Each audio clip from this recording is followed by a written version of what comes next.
Je vais avoir le très grand plaisir de donner la parole à l'un de ceux qui l'a porté au nu, les polytechniciens. Et donc de demander à notre ami Alain Mathieu de bien vouloir nous parler, de nous expliquer si Piketty est un économiste. Alors pour expliquer pourquoi, c'est un petit peu moi qui ai poussé Alain à nous en parler, parce que c'était quand même lui qui était de nous tous le plus qualifié pour parler de modèle économique et donc de pouvoir juger de ces modèles. Alors, Alain est un polytechnicien qui conjugue à cela le défaut d'être en plus Sciences Po, docteur en sciences économiques. Il a été dirigeant d'entreprise commerciale, directeur général au Bon Marché, président du directoire de Conforama, et il a été très important, parce que ça a donné une expérience formidable, fondateur d'une PMI de 300 personnes. J'ai eu le plaisir avec lui de travailler plusieurs années, puisqu'il a été vice-président de l'IFRAP, et il vient d'être pendant 8 ans le président de Contribuables Associés. Nous n'avions pas de meilleur conférencier pour nous parler des modèles de Piketty et nous dire s'il est un économiste. Alain, merci. Merci Bernard de cette présentation. Bonjour, bonsoir à tous. Je salue les membres de Contribuables Associés qui sont venus à cette réunion et tous les autres aussi, bien sûr. Avant d'entamer mon exposé, je voudrais rappeler ce qu'est ce gros livre de 970 pages de Thomas Piketty. C'est un programme fiscal. Ça a bien été dit avant moi. C'est simplement, il veut que le taux de la tranche marginale de l'impôt sur le revenu passe à 80% et que le taux de la tranche marginale de l'ISF passe à 5%. Il dit d'ailleurs dans sa conclusion 5 ou 10%. Il n'est pas très fixé là-dessus. Donc c'est un programme fiscal qu'il veut promouvoir par deux moyens. Le premier, c'est des statistiques sur les inégalités de revenus. Et le deuxième, c'est un raisonnement économique. Alors, en ce qui concerne les statistiques, il aime beaucoup les courbes en nu. Vous avez vu une courbe en nu qui vous a été présentée, celle des revenus aux États-Unis. Pourquoi courbe en nu ? Parce que la branche de gauche de l'U, c'est la période de 1914 à 1945. Il y a eu 2 guerres mondiales, il y a eu aussi la crise de 29 qui ont fait que des bâtiments ont été détruits, des entreprises ont été détruites et les revenus, l'inégalité des revenus, les fortunes ont été supprimées, ont été détruites. Et donc, la courbe des inégalités a baissé. Donc, la branche de l'U, c'est la partie jusqu'à 1945. De 1945 à 1975, les 30 glorieuses, en gros, l'inégalité de revenus est restée constante, d'après Piketty, et elle ne commence à augmenter qu'à partir de 75 ou 80. Et donc là, c'est le début d'une période de croissance. D'après Piketty, ça va durer tout le XXIe siècle, et donc ça va se terminer par une catastrophe. Alors voilà donc quelles sont ces courbes. Bon, on a dit, et à juste titre, qu'une partie de ces courbes, des statistiques étaient trafiquées, étaient inventées aussi pour quelques-unes. Mais il faut regarder aussi ce qu'il y a. Le plus surprenant, c'est que quand on regarde dans le livre de Piketty les courbes concernant les revenus et les patrimoines, alors, soit pour les États-Unis, l'Angleterre ou l'Europe, on s'aperçoit qu'il n'y a pas de courbe en U. Il n'y en a qu'une. C'est celle qui vous a été montrée. C'est celle des revenus aux États-Unis qui ont commencé à croître dans les années 80. Mais si vous prenez les autres, eh bien ce n'est pas vrai. Simplement dans le livre, en regardant son livre. Voilà, des courbes en U qui s'écrasent en fait. Regardez celle-là, c'est la part du décile, c'est pour la France, la part du décile supérieur et la part du centile supérieur. Eh bien, vous voyez qu'il y a bien la branche de U de 1914 jusqu'à 1970, mais après c'est stable, à très peu près stable. Si vous prenez le millime supérieur pour toute l'Europe, vous voyez que c'est également stable. La courbe en U que Piketty veut tellement prôner n'existe pas. Alors, on est un peu étonné en voyant ça. Alors, c'est pareil pour les patrimoines. Je ne les ai pas mis là, mais les courbes de patrimoine sont exactement les mêmes. Même aux États-Unis, la courbe du patrimoine n'est pas une courbe en U, c'est une courbe en S comme celle-là. Alors, et je vous ferai donc cette remarque que déjà, d'après Piketty, sa théorie ne tient pas. J'ajouterai qu'il ne s'intéresse dans ces courbes que vous avez là qu'aux millimètres ou aux centiles ou aux déciles supérieurs des revenus. Il ne s'intéresse jamais aux revenus des pauvres. Son objectif, c'est de faire payer les riches. Ce n'est pas du tout d'enrichir les pauvres. C'est tout à fait étonnant. C'est pour ça qu'il dénie complètement un indice qui est couramment utilisé d'inégalité des revenus, qui s'appelle l'indice de Gini, qui prend en compte les revenus des pauvres. Alors quand vous regardez l'indice de Gini, pour la France par exemple, vous voyez qu'à part une petite remontée depuis 2006, il a été en baisse très forte. Très forte. Il y a aussi la courbe, c'est une courbe en U, sauf qu'il y a bien la branche de gauche de l'U, mais il n'y a toujours pas la branche de droite de l'U. Vous savez que Tony Blair avait coutume de dire « Mon but n'est pas d'appauvrir les riches, c'est d'enrichir les pauvres. » Eh bien, pour Thomas Piketty, c'est exactement l'inverse. Son but est d'appauvrir les riches. Et les pauvres, ils s'en fichent. Ce n'est pas son problème. Bien sûr, il répondrait, mais quand on appauvrit les riches, les pauvres en profitent. Et il ne s'occupe pas de savoir comment, ni pourquoi. Et il ne tient pas compte du fait que quand on appauvrit les riches, on appauvrit aussi les pauvres. Alors voilà donc, je passe rapidement donc, sur les statistiques, pour arriver au raisonnement économique, le R supérieur à G. La thèse de Piketty, elle peut se résumer en une phrase. Vous n'avez pas besoin de lire les 970 pages. Le résumé se tient en cette phrase-là. Le rendement du capital étant supérieur au taux de croissance de l'économie, les détenteurs de capitaux s'enrichissent plus vite que les autres et le capital se concentre. C'est ce qu'on a dit déjà, on l'a dit plusieurs fois. Et Piketty donne des chiffres. Dans son livre, on les trouve. Le taux de croissance actuellement et pour le XXIe siècle, dit-il, est de 1% par an et le rendement du capital de 5% par an. Il précise d'ailleurs en disant les loyers, ce n'est pas 5% par an, c'est 3% par an de la valeur des immeubles. Le rendement des actions et des obligations est de 7% par an, dit-il, soit une moyenne de 5% par an, puisque on peut considérer, d'après lui, ça ne doit pas être très faux, que le patrimoine immobilier est globalement équivalent au patrimoine mobilier. Alors voilà la thèse dont je vais démontrer qu'elle est fausse. Pourquoi est-elle fausse ?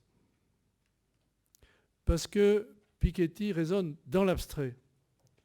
Il ne sait pas la différence entre le brut et le net, pour les salaires comme pour les revenus du capital. Par exemple, il ignore les frais d'entrée qu'il faut déduire des montants placés. Pour l'immobilier, vous savez que quand vous achetez un immeuble, vous devez passer par une agence immobilière, par des notaires, que vous avez des impôts à payer. Pour les actions et les obligations, vous avez des frais de bourse, vous avez des frais bancaires, vous avez des frais d'entrée dans les organismes de placement collectif et dans les contrats d'assurance vie. Tout ça, on n'en parle absolument pas.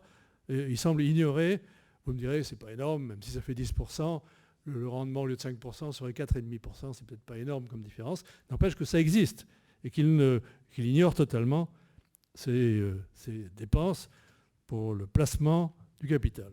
Il ignore aussi les aléas, les impôts et les frais sur les revenus immobiliers. Quand vous avez acheté un immeuble, vous ne percevez pas tous les loyers. Il y a des locaux vacants, il y a des locaux qui sont occupés par leurs propriétaires. Vous avez des impayés de loyer, ou si vous avez couvert ces impayés par des primes d'assurance, vous avez les primes impayés. Vous avez les frais de gestion de l'immeuble qui sont à la charge du propriétaire, les assurances IRD. Vous avez les grosses réparations qui sont à la charge du propriétaire, la taxe foncière à la charge du propriétaire. Et le propriétaire doit payer des impôts sur le revenu. CSG, CRDS à 15,5% plus l'impôt sur le revenu, qui va jusqu'à 49% des revenus, je rappelle.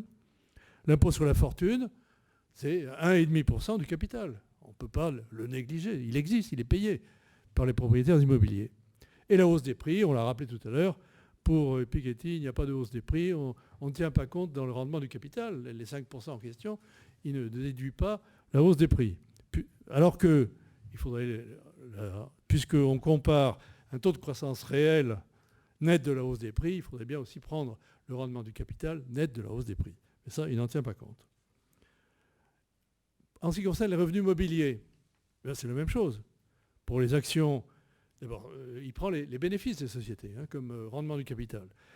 Alors, l'impôt sur les sociétés et la partie mise en réserve par l'entreprise, bien entendu, ne vont pas dans la poche du propriétaire des actions. Les frais de gestion éventuels des organismes de placement collectif, les impôts sur le revenu, ils sont bien payés par celui qui a placé son capital en actions ou en obligations. L'ISF, la hausse des prix, la partie non épargnée des dividendes, tout cela, parce que le propriétaire, il suppose qu'il va remettre dans sa fortune, qu'il ne va pas dépenser, qu'il ne va pas consommer. Dans les obligations, c'est la même chose, les frais de gestion, les impôts sur le revenu, l'ISF, la hausse des prix, la partie non épargnée. Et pour les placements monétaires, il oublie qu'actuellement, ils sont à zéro. Alors, pour les plus-values, il estime que les plus-values latentes augmentent le capital. Alors que les plus-values latentes, elles sont latentes, elles sont virtuelles, elles ne sont pas réelles. Tant qu'elles ne sont pas réalisées par une vente, elles n'existent pas pour le propriétaire. En cas de vente, alors s'il veut réaliser les plus-values, il doit en déduire les impôts sur ses ventes, les impôts sur les revenus de plus-value, 15,5% plus. En France actuellement, en tout cas, plus l'impôt sur le revenu, la hausse des prix et la part consommée. Et d'ailleurs, on le sait, ces plus-values ne sont pas garanties. Le CAC 40 était à 6 948 en 2000. Il est à 5 200 maintenant, il est même à 4 900, comme vous le savez peut-être. Donc, il est tombé de 15% depuis que j'avais rédigé cette slide. Et puis, des entreprises font faillite. Les Citroën, les Boussac, les Moulinex, les LIP, etc., ils ont bien fait faillite. Les emprunts russes n'ont pas été remboursés. Les emprunts du gouvernement grec ne l'ont été, les emprunts privés du gouvernement grec ne l'ont été en 2012 qu'à 25%. Enfin, 53,5% facial, plus la baisse des intérêts, ce qui fait entre 25 et 30% du remboursement des emprunts grecs, déjà privés, de l'année 2012. Alors, le taux de croissance aussi dit qu'il est à 1% par an. En fait, actuellement, le taux de croissance mondial est à 3% par an. Et de nombreux pays développés font des réformes pour accroître la compétitivité de leurs entreprises et leur taux de croissance. L'Allemagne, le Royaume-Uni est à 2,5 à peu près, l'Espagne est en train de remonter, l'Irlande, la Suède, etc. Et d'ailleurs, on peut penser que, puisqu'il parle jusqu'à la fin du XXIe siècle, que la révolution numérique augmentera la productivité de secteurs qu'elle n'a très peu touchés jusqu'à présent. L'administration n'est presque pas concernée par la révolution numérique, un peu, mais enfin, il y a tellement plus à faire que ce qui a été fait. L'éducation n'est pratiquement pas concernée par la révolution numérique actuellement, mais il y a d'énormes progrès à y faire, la santé également. Et la loi de Moore, d'ailleurs, fonctionne toujours, le doublement des performances des puces tous les 18 mois. Ça, il semble l'ignorer que le taux de croissance ne doit pas et ne sera pas de 1% par an. Ce qu'il oublie aussi, c'est que la richesse n'est pas éternelle. Je donne quelques exemples. Les héritiers Peugeot, ils ont dû faire appel à des Chinois et à l'État pour refinancer PSA. Les actionnaires d'Eurotunnel, de Texia, de Natixis et bien d'autres ont été ruinés. Les krachs boursiers se produisent en moyenne tous les 8 ans. Les intermédiaires à la Madoff ruinent beaucoup d'investisseurs.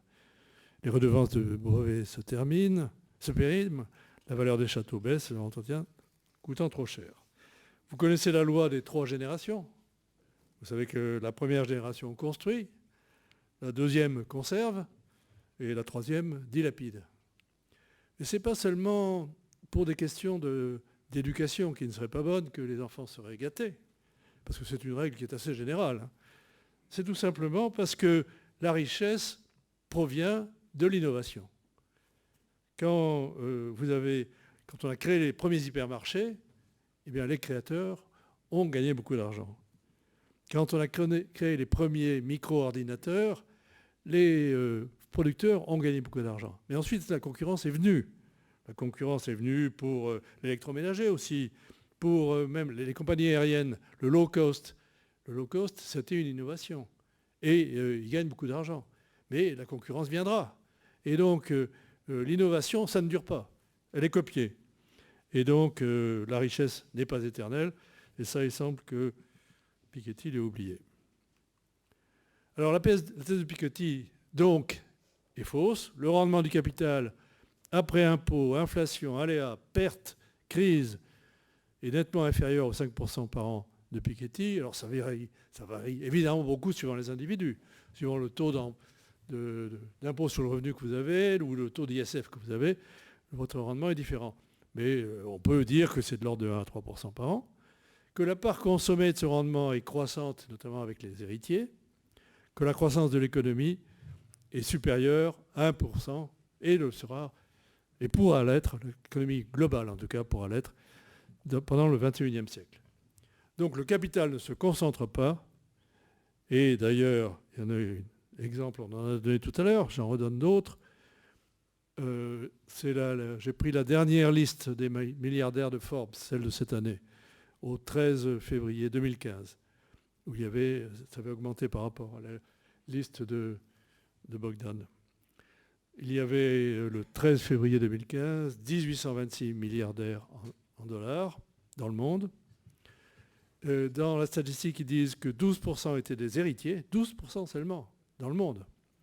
22% alors étaient des demi-héritiers, c'est-à-dire des gens qui avaient pris une entreprise paternelle qui pouvait être tout à fait petite, mais l'avaient énormément développée. Et puis 65% avaient vraiment créé leur entreprise. Et par exemple, il y avait les fondateurs de Snapchat, là, les derniers milliardaires qui sont arrivés en 2015, qui ont 25 et 26 ans.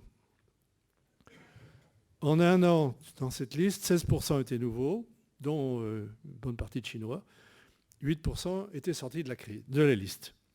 Et si on regarde la première liste Forbes qui avait été publiée en 1987, elle était limitée aux non-américains. Sur les 9 premiers de cette liste, 6 ont disparu, y compris leurs héritiers.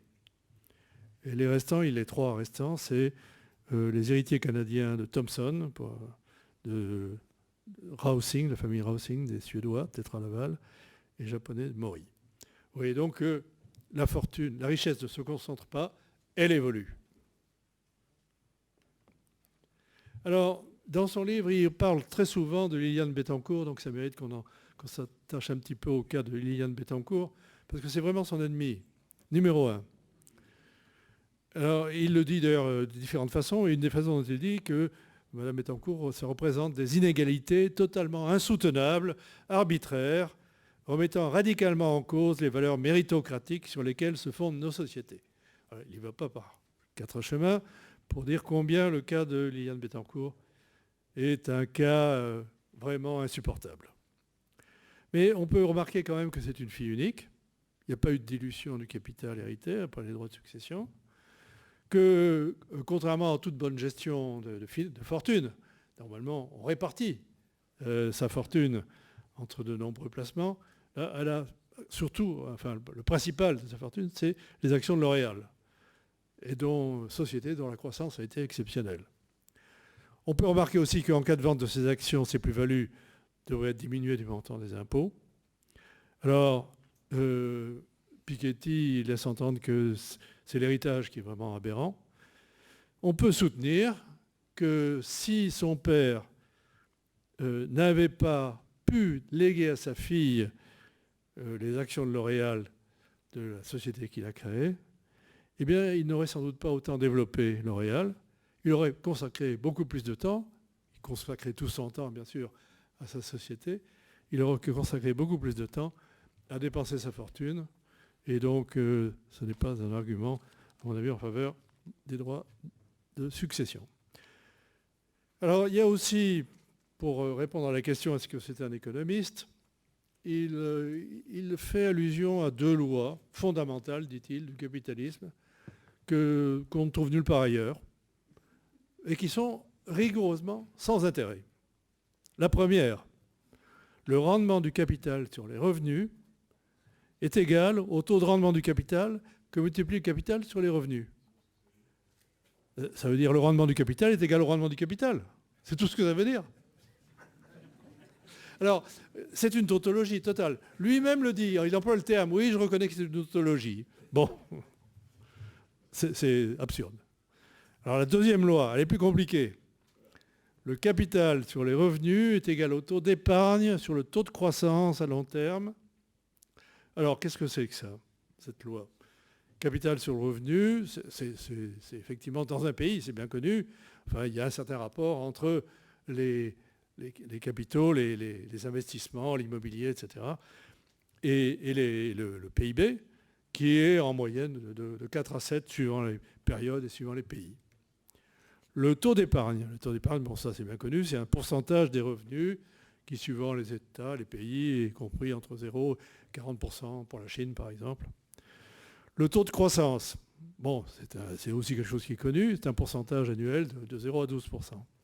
Mais alors, quand on regarde un peu dans le détail et qu'on essaie de voir certains cas particuliers, comme les États-Unis, le taux d'épargne moyen est de 5%.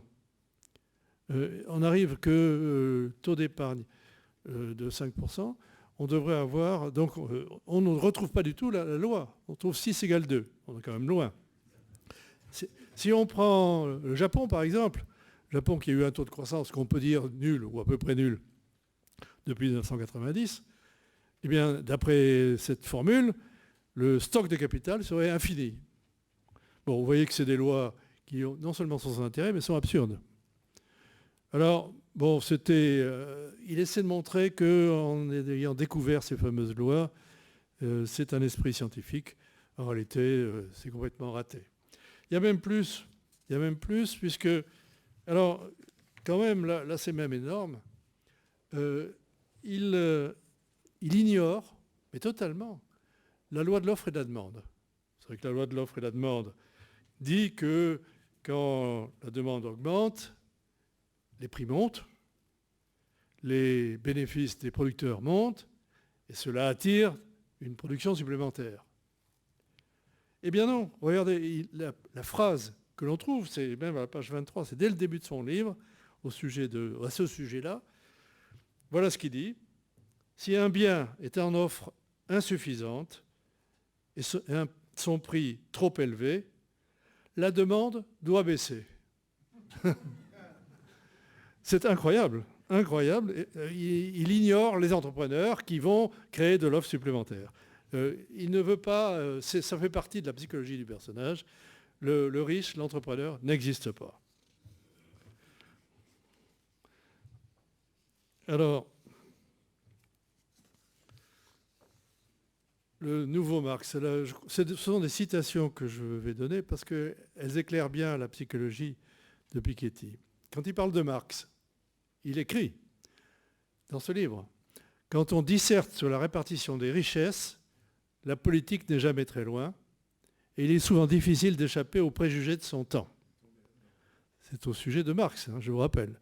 Sans doute est-il, Marx, victime du fait qu'il avait fixé ses conclusions dès 1848, avant même d'entreprendre les recherches susceptibles de les justifier. Marx écrivait dans un climat de grande exaltation politique, ce qui conduit parfois à des raccourcis actifs. Bon, c'est évidemment ce qu'on peut appliquer totalement à Thomas Piketty. Alors, il a d'ailleurs repris le principe d'accumulation infinie du capital de Marx.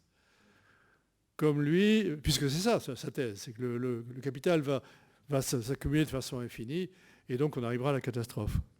Comme lui, il est resté prisonnier de ses préjugés et de son exaltation politique, la propagation de la lutte des classes et la provocation à la haine des riches sont de l'activisme politique, pas de la science économique.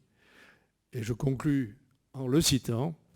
Il a raison quand il écrit « Toutes les conclusions auxquelles je suis parvenu sont par nature fragiles et méritent d'être remises en question. »